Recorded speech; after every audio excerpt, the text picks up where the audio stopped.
Здравствуйте, товарищи. Welcome back to Russian Through Propaganda. Today we're on day 59, ordinal numbers. This topic should be generally a bit easier than the cardinal numbers. Of course, these are basically derived from the cardinal forms we learned the other day. And ordinal numbers in Russian, as you might guess, are adjectival, right? So we're saying things like the first, the second, right? And we're obviously modifying some noun.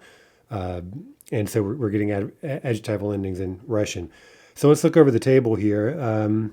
And again, for most of these, you'll see how they're derived in one way or another, or they at least resemble the forms we learned the other day. Right. So here in this table, we've got first the on the left the cardinal numbers, and then the corresponding ordinal forms in bold. So let me read through the. Well, I'll do both actually. Why not?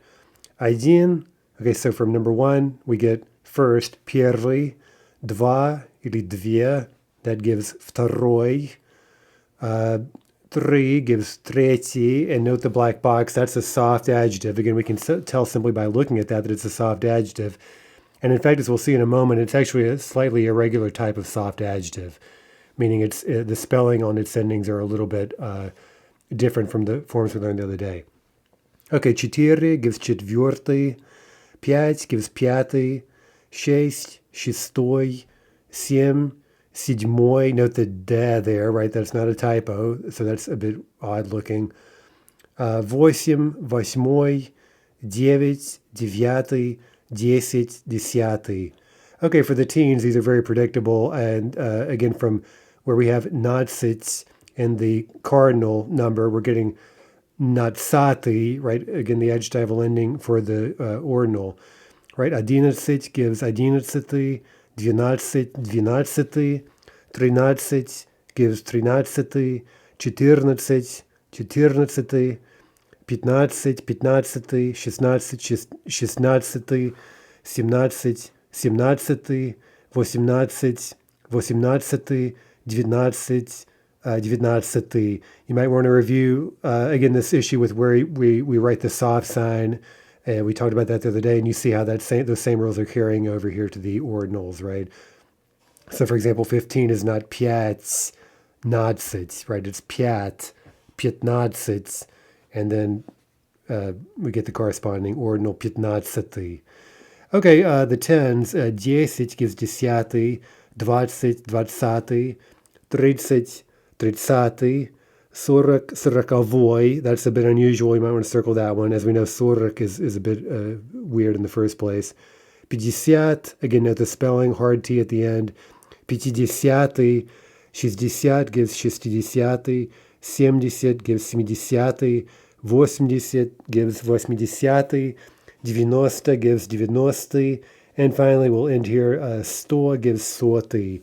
Now you may notice here in the 50, 60, 70, right, we mentioned this the other day, the what are actually the genitive forms of these numbers, пять, шесть, семь, which are actually feminine e-nouns, right? So when you start using numbers in a lot of compound forms, you create those compound forms using the genitive form of the number, and that explains the spelling here. Пяти, шести, семи, восьмидесятый, and so forth. Okay, so let's stop there for now. And let's just see how we can use these. It's pretty simple, I guess. Какой у нас ряд, right? What kind of row do we have? What row are we, like in a theater? У нас десятый ряд, right? So the 10th row. Okay, so rad is masculine, so we use десятый, right, just as we would any other adjective to say the 10th row. Now let's take an example. Which seats do we have? Какие места? Right, какие у нас места? What places, what seats do we have? That's a neuter plural. And we can answer пятое и шестое, right? So we have the 5th place, the пятое место, and the шестое место, right? And again, here are the adjectives showing neuter singular. Okay, let's note this little spelling issue, right? We mentioned that третий is a soft adjective. And again, keep in mind that there's no mystery there. You can simply look at it and see that it's a soft adjective, just the way you can tell by looking at синий that it's a soft adjective. But третий, and again, very common mistake, its endings are a little bit different. The spelling is a little bit different, as is the pronunciation, than ordinary soft adjectives. Now, there are some other adjectives that follow this pattern, but they're rather obscure, especially for our purposes, so we're not going to get into them right now. So for now, keep in mind that tretji is a rather weird exception. By the way, it may help to compare it to che, if you remember that word. That shows kind of similar use of the soft sign popping up in front of the ordinary soft endings. Okay, at any rate, let's practice using these ordinal numbers. And let's say to talk about what seat we have in a theater, right? So what row is it? What number seat? Number 1, that would be первый ряд, первое место. Number 2, пятый ряд, пятое место. Okay, so make sure we're using neuter endings on the for место, right? And masculine for ряд. Второй ряд, второе место. Number 4, восьмой ряд, восьмое место. Number 5, девятый ряд, девятое место. 6, одиннадцатый ряд, одиннадцатое место. Number 7, двадцатый ряд, двадцатое место. Number 8, okay, here's a compound number. We didn't mention that, but you might guess this will be двадцать первый, right? The 21st, двадцать первый. And so basically only the final portion of a compound number is going into this adjectival ordinal form, right? So we're saying literally 20, well, like in English, I guess, 21st, right? Двадцать первый ряд, двадцать первое место. Двадцать шестой ряд, двадцать шестое место. Пятнадцатый ряд, пятнадцатое место. Okay, here's another compound number. So 33 or 33rd will be тридцать третий, right? Тридцать третий ряд and третье место. Okay, so there's that number 3, right? The third seat. Seat number 3, третье, the ending soft sign е. Третье место. And 16th ряд, шестое место. Okay, let's quickly review the names of the months before we learn a bit more about how to use them in Russian. You may remember these are fairly easy. Look them over. You see a lot of them are soft masculine adjectives, and a lot of them are also in-stressed, right? Meaning, again, we add any ending, including the prepositional here in the table or the genitive. That ending is going to be stressed. So, for example, yanvar, vinvarye would be in January, and then from January or until January and so forth, sinvarya, do yanvarya, and so on, right? So review those. We've had those before. I'll read through just the noun forms here, the nominative singular. Yanvar, fevral, mart, april, mai, июнь, июль, август, сентябрь, октябрь, ноябрь, декабрь, right? And then again, in, right, these prepositional forms are extremely common, of course. В январе, феврале, в марте, в апреле, в мае, в июне, в июле, в августе, в сентябре, в октябре, в ноябре, в декабре. Okay, so to practice those, you could answer a few questions here. For example, в каком месяце, right, literally in what month. В каком месяце ты родился or ты родилась. There's that new verb we learned in this chapter, right, to be born. So in what month were you born? В каком месяце заканчивается учебный год, right? In what month does the school year end, right? Number 3, в каком месяце ты поедешь в Россию? In what month will you go to Russia, hopefully, if you're planning a trip to Russia? Number 4, с какого до какого месяца ты будешь в России, right? From what until which month? From what to what month will you be in Russia? Number 5, в каком месяце начинается зима здесь? So, in what month does winter begin here, wherever you are? А в России, right? What about in Russia? Okay, so let's move on and see how to state the date in Russian. So this is fairly straightforward. We ask about the date using the neuter noun число, right? A hard neuter. And so we ask questions like какое сегодня число? What number? Число literally means number, or it can mean that. Here we're talking about the date. So what today is the number? What is the date today? And we answer that by saying сегодня 1 марта. Okay, the only trick here is that we've seen examples of this before where we have a noun sort of understood and it's lurking there and it's affecting the construction, for example, the gender of the adjective. right? So what we're saying here logically is сегодня первое число, right? So our ordinal is modifying the neuter число, even though we don't go around saying that usually, right? Russians would normally just say, well, it's the 1st of March, but grammatically they're referring to число, right? Not, for example, день, right? They're not saying it's the first day. They're saying it's the first date or the first number. Okay, so as long as you keep that in mind, this is going to be pretty easy. Let's look at just a compound example. Today is the 21st of March. Сегодня 21 марта.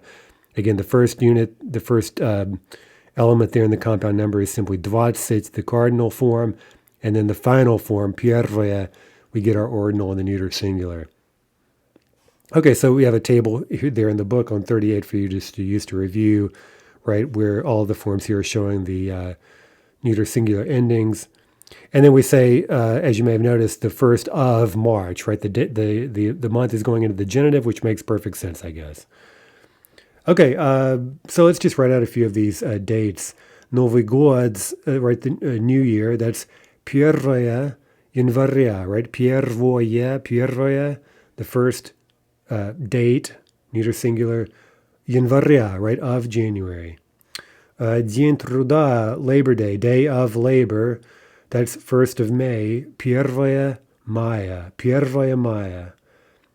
Okay, note, by the way, that so far we're simply stating the date, right? We're not telling that this stuff is happening on this date. We're simply stating a date in a very straightforward way, right? Like, what is the date? This is the date, right? So more on that in a moment. Okay, День Советской Армии, the day of the Soviet Army, an old holiday. Right, these are, of course, some of these are still valid, but the День Советской Армии was, of course, a Soviet holiday. Okay, so a lot of these old Soviet holidays have a different name now, but don't want to get into that here. Okay, February 23rd, 23 февраля. 23, note the spelling, февраля, 23rd of February. Международный женский день, Women's Day. 8 марта. День космонавтики, right, the day of the space program, basically kosmonautika. You can tell it's related to the noun kosmonaut, right, a cosmonaut. And that's actually celebrated on the День запуска Гагарина, right, literally the day of the launch of Gagarin, right, on his famous flight into orbit, the first person to orbit, to be in the cosmos, as they say in Russian, в космосе. Первый человек в космосе. Okay, that's 12th April. 12 апреля. May 9th, День Победы, right, the day, Victory Day, that's the day of victory over the Germans, right, in the European theater of World War II, right? Okay, so День Победы, that's still a major holiday. That's 9 мая, so you might want to learn that date. It's still a big holiday in Russia. 9 мая.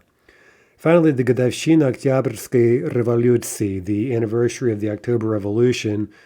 And by the way, here we had this discrepancy between the old calendar and the new one, right, which was changed by the Bolsheviks, essentially. So you have these dates that can be a bit confusing, the months. Okay, so anyway, it's called the Октябрьской революции, but in our calendar and in the modern calendar, that day is November 7th.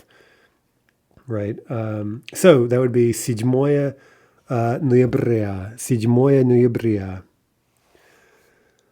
Okay, now, so we've just learned how to simply state dates, and we see that that's a fairly simple process. How do we tell when, right? So how do we actually say, well, this or that happened on that date, right? Well, let's look at a few examples here. So again, to ask about the date, we say какое сегодня число, using the nominative. And we answer that also with the nominative. Сегодня 9 мая, right? Today is the 9th of May, simply stating the date.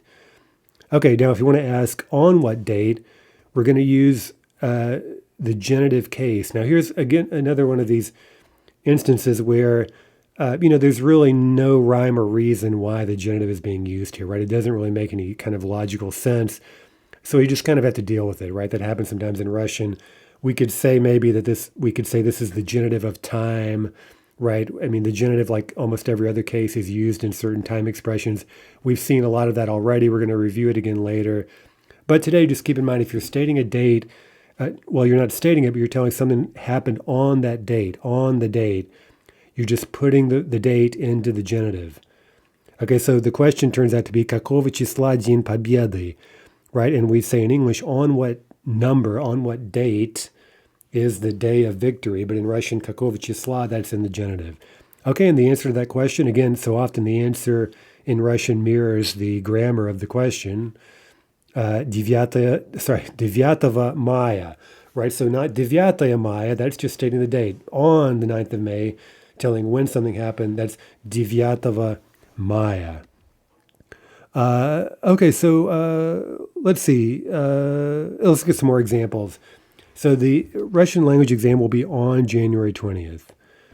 Экзамен по русскому языку будет 20 января, right? And here we're really talking about events, right? When is something happening? We're putting the date 20 января into the genitive 20. Now keep in mind that ova, that's a genitive, the neuter singular genitive ending, right? So we're keeping it neuter singular. My son was born on March 2nd and my daughter on May 3rd. Сын родился 2 марта, а дочь родилась 3 мая. On March 2nd, on May 3rd. Война в Европе закончилась 9 мая. So the war ended on May 9th. Okay, so let's pretend we're looking at, we're buying theater tickets and we're going to say, what date is such and such a piece being performed, right? For example, какого числа будет дядя Ваня? Okay, here we're in the future, right? On what date will be Uncle Vanya by Chekhov, right? It's a really great play by Chekhov. The last time I saw that in Petersburg, it was one of the funniest things I've ever seen. It just had me, I was basically suffocating. I was laughing so hard. And of course, like a lot of Chekhov plays, right? It's not necessarily all, it's not the happiest thing necessarily, but there are a lot of scenes that are really funny. And this particular production was really kind of hamming it up. It was extremely amusing. Okay, anyway, so that was at the theater of the Teatr Ленсовета in Petersburg is where I saw that. Okay, anyway, so let's say, well, it'll be on June 10th, 10 июня, right? This will take place. This will be performed on, so in Russian we get the genitive 10 июня.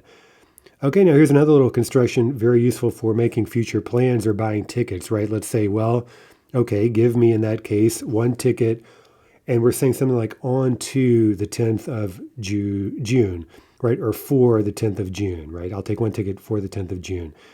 Дайте тогда один билет на 10 июня. Okay, here we're getting, again, the accusative after na, right? Na takes the accusative here.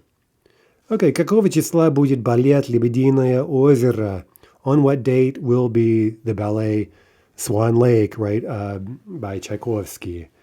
Okay, let's say on the 8th of October, 8 октября. Okay, let's have a ticket for the 8th of October. Хорошо, дайте тогда один билет на 8 октября. Какого числа будет балет «Щелкунчик»? On what date will be the Nutcracker, also by Tchaikovsky, as I'm sure you know, right? 1 марта. Хорошо, дайте тогда 2 билета на 1 марта. So give me 2 tickets. By the way, here we're getting some preview, a little preview of nouns after numbers, right? After the number 1, we get the nominative, the singular, right? Now here in question number 1, it's actually the accusative, but it looks like just like the nominative. Now look at 2 билета, and then if you look down, we'll see 3 билета, 4 билета. That's the noun in the genitive singular after the numbers 2, 3, 4. And then if we peek at the final examples, 5 билетов, 6 билетов, we're seeing that off genitive plural ending after numbers 5 and above. Okay, so we'll review that more in the following chapter and further down the road. Okay, so let's have a ticket for the 1st of March. Хорошо, дайте тогда 2 билета, 2 tickets на 1 марта. Какого числа будет балет Ромео и Джульетта? So on what date will you be showing the ballet Romeo and Juliet? by Prokofiev, right? That's my favorite ballet, by the way. I love Prokofiev, and Romeo and Juliet is my favorite ballet. Okay, so even though it's much less known than some of the Tchaikovsky ones, I would highly recommend seeing it if you ever get a chance in Russia. Okay, so anyway, the 20th of December, 20 декабря, right? It'll be on the 20th of December. Okay, let's have a ticket for that date. 3 tickets, actually. Хорошо, дайте тогда 3 билета на 20 декабря. Number 4, какого числа будет опера Евгений Онегин? That's a Tchaikovsky opera. I assume you're probably less familiar with his operas, and that's based on the essential Russian novel, right? Pushkin's Evgeny Onegin. If you don't know much about that, I'm sure you will at some point. It's arguably the central work of Russian literature. Okay, so on the 11th of April, 11 апреля. Okay, let's have 4 tickets for that date. Хорошо, дайте тогда 4 билета на 11 апреля. 5. Какого числа будет опера Борис Годунов? When will the opera Boris Godunov be? Right, that's by Mussorgsky, Modest Mussorgsky, also a very famous work, probably the most, again, I'd just say kind of the most important, the most central Russian opera, very, very important, and also based on a work by Pushkin, on a short drama by Pushkin. Again, if you don't know who Boris Godunov is, I don't know if I should get into this, but basically he was the Tsar during the interregnum after the Rurik dynasty died out with Ivan the Terrible and his children. When they were all dead, Boris Godunov was chosen to assume the throne. And rumor has it, legend has it, and Pushkin's own drama has it that Godunov organized the killing of the final heir to the throne. So anyway, in Pushkin's drama, he's kind of ridden by guilt, and he's reigning, to make matters worse, during what's called the time of troubles in Russia. It was a very bad period of drought and disorder and whatnot. And in Pushkin's version, Boris basically goes mad because he sees this child running around the Kremlin in bloodied rags, right? And he's finally driven insane and dies. Anyway, so yeah, check it out if you get a chance. So that'll be on the 30th of November, 30 ноября. Okay, let's have 5 tickets for that date. Хорошо, дайте тогда 5 билетов на 30 ноября. 6. Какого числа будет пьеса «Вишневый сад», another Chekhov play? Okay, well, let's say that'll take place on the 15th of June, 15 июня. Хорошо, дайте тогда 6 билетов на 15 июня. Let's have 6 tickets for the 15th of June. Okay, so there are some more questions in the book if you want to practice just using a few dates by answering these questions. Same construction we just practiced. Okay, so that's it for today. So a fairly simple lesson. Again, just keep in mind that these ordinals are adjectival. And when working with dates, keep in mind this business that the ordinal is always actually modifying the neuter singular число. Finally, remember that if you're simply stating the date, you just give the nominative, right, like первое. But if you're telling on what date something happened, then we're switching to what we might just call the genitive of time used with dates. Okay, so that's it for today. До свидания, товарищи. And don't forget, вперед к новым победам!